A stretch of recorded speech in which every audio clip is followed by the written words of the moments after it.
Assalamualaikum warahmatullahi wabarakatuh. Perkenalkan, nama saya Dwi Cahyaningsih dengan NIM E0F1200014, mahasiswi program studi kesehatan hewan Fakultas Peternakan Universitas Jambi. Baiklah, di video kali ini saya akan menyampaikan materi penyuluhan, yaitu tentang waspada penyakit flu burung. Sebelum itu, kita harus mengetahui terlebih dahulu apa sih pengertian dari penyakit flu burung itu. Flu burung adalah penyakit hewan menular yang disebabkan oleh virus avian influenza atau H5N1 dengan diameter sekitar 90 hingga 120 nanometer. Nah, flu burung juga adalah penyakit influenza yang menyerang pada unggas seperti burung, ayam, entok, itik, serta unggas lainnya. Akan tetapi, virus ini juga dapat menyerang manusia, bahkan hingga menyebabkan kematian. Adapun sifat dari virus H5N1 ini ialah menular, mematikan, dan zoonosis. Zoonosis adalah jenis penyakit yang dapat ditularkan oleh hewan kepada manusia. Nah, bisa kita lihat di dalam sini ada gambar dan bentuk dari virus H5N1 tersebut. Bisa dilihat di luarnya terdapat seperti tonjolan-tonjolan yang menyerupai jarum. Virus ini hanya bisa dilihat menggunakan mikroskop elektron. Nah, dengan adanya kasus flu burung ini atau adanya virus H5N1 ini menyebabkan banyak sekali kerugian kepada peternak unggas, terutama peternak itik, peternak entok, peternak bebek, peternak ayam, dan lain sebagainya. Selanjutnya, kita masuk kepada sifat-sifat virus flu burung atau sifat virus H5N1. Yang pertama, ada virus ini mati dengan sinar matahari, deterjen, dan desinfektan yang mengandung sodium hipoklorida, formalin, senyawa fenol, dan natrium atau kalium. Nah, yang kedua, virus ini dapat menular melalui udara atau melalui kontak makanan, minuman, dan sentuhan. Nah, virus ini akan mati pada suhu yang tinggi. Oleh karena itu, daging, telur hewan dianjurkan untuk dimasak dengan matang untuk menghindari penularan. Oleh karena itu, diharuskan untuk mencuci tangan sebelum dan sesudah menyentuh bahan mentah. Nah, selanjutnya, virus ini mempunyai kemampuan bermutasi hingga memiliki potensi patogen suatu saat. Pengertian dari mutasi ialah kemampuan virus untuk memperbanyak diri di sel inangnya. Lalu, virus ini mempunyai sifat yaitu di dalam air bertahan hingga 4 hari pada suhu 22 derajat Celcius. Nah, sedangkan dalam suhu 80 derajat Celcius, virus ini dapat bertahan hidup selama 1 menit. Virus avian influenza ini mempunyai masa inkubasi selama 1 hingga 3 hari atau bisa sampai beberapa hari.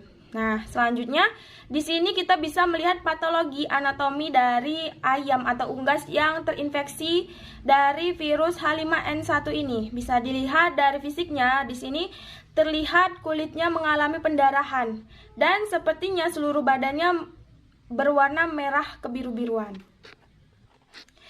Adapun gejala yang ditimbulkan pada unggas jika terinfeksi dari virus flu burung ini ialah yang pertama, keluar lendir dari hidung itu secara terus-menerus. Yang kedua, ada jengger dan pial berwarna biru kemerah-merahan. Yang ketiga, ada kaki seperti dikerok atau merah. Yang keempat, ada otot paha dan dada kemerahan.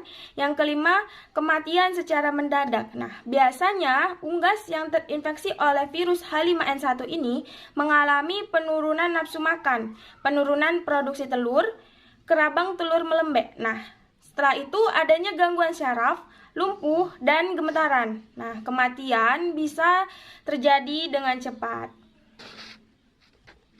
Karena virus ini dapat juga menyerang kepada manusia, adapun gejala-gejala yang ditunjukkan ialah biasanya orang yang terserang penyakit flu burung ini mengalami gejala seperti flu biasa, namun karena virusnya ganas, jadi flu-nya juga ganas. Oleh karena itu, orang yang terjangkit flu burung harus segera ditangani.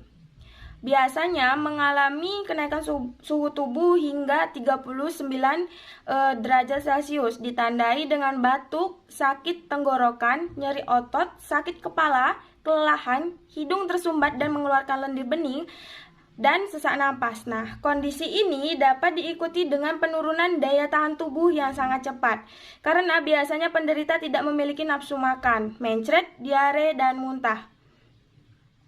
Dalam waktu singkat, gejala-gejala tersebut dapat menjadi lebih berat dengan ditandai peradangan di paru-paru atau pneumonia, juga tekanan terhadap kekebalan tubuh. Nah, biasanya dengan gejala-gejala tersebut pasien sangat tidak mungkin untuk ditolong. Selanjutnya kita masuk ke penyebaran dan penularan virus H5N1 atau virus flu burung ini. Penularan dapat terjadi secara langsung dan tidak langsung. Adapun penularan secara langsung ialah kontak fisik kepada hewan atau unggas yang terinfeksi oleh penyakit flu burung ini. Nah, sedangkan penularan yang tidak langsung bisa melalui lendir yang berasal dari hidung dan mata penderita. Yang kedua ada paparan muntahan, yang ketiga ada kotoran hewan sakit, dan yang keempat peralatan yang terkontaminasi oleh virus H5N1 ini. Sedangkan kepada manusia bisa melalui sepatu, pakaian yang terkontaminasi, dan juga udara yang sudah tercemar oleh virus H5N1 ini.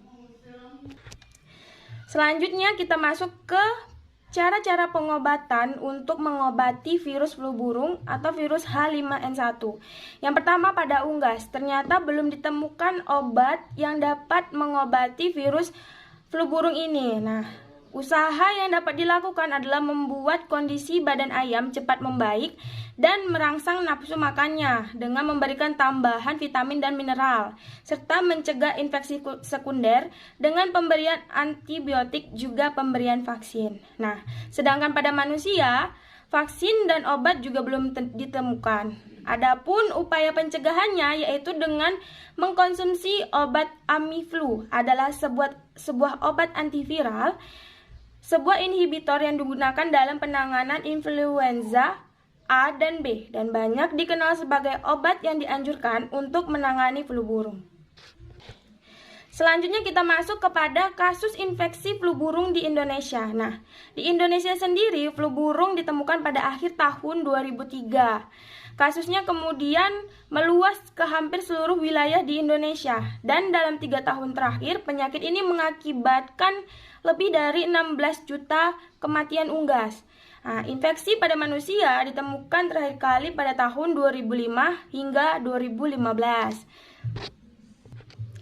Adapun pencegahan, pengendalian, dan pemberantasan virus flu burung yaitu yang pertama adalah biosecurity. Biosecurity merupakan suatu tindakan untuk mencegah semua kemungkinan penularan pada peternakan tertular dan penyebaran penyakit.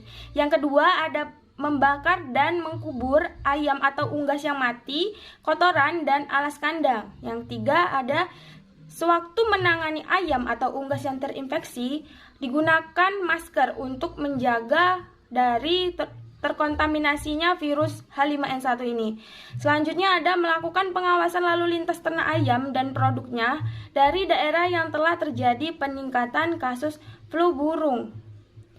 Yang selanjutnya ialah strategi vaksinasi flu burung pada ayam sangat dianjurkan karena untuk mencegah penyebaran virus flu burung di peternakan. Lalu ada surveillance dan penelusuran. Ini merupakan kegiatan yang dilakukan secara teratur untuk mengetahui status kesehatan hewan pada lingkungan. Nah, selanjutnya ada peningkatan kesadaran masyarakat, yaitu merupakan sosialisasi penyakit avian influenza ini kepada masyarakat dan peternak, bagaimana cara upaya pencegahannya. Selanjutnya ada pengisian kembali kandang unggas. Pengisian kembali ini dilakukan sekurang-kurangnya 1 bulan lebih setelah dilakukan pengosongan kandang. Lalu, pemusnahan unggas secara menyeluruh di daerah tertular baru dilanjutkan dengan monitoring, pelaporan, dan evaluasi. Nah, baiklah, demikian materi penyuluhan saya.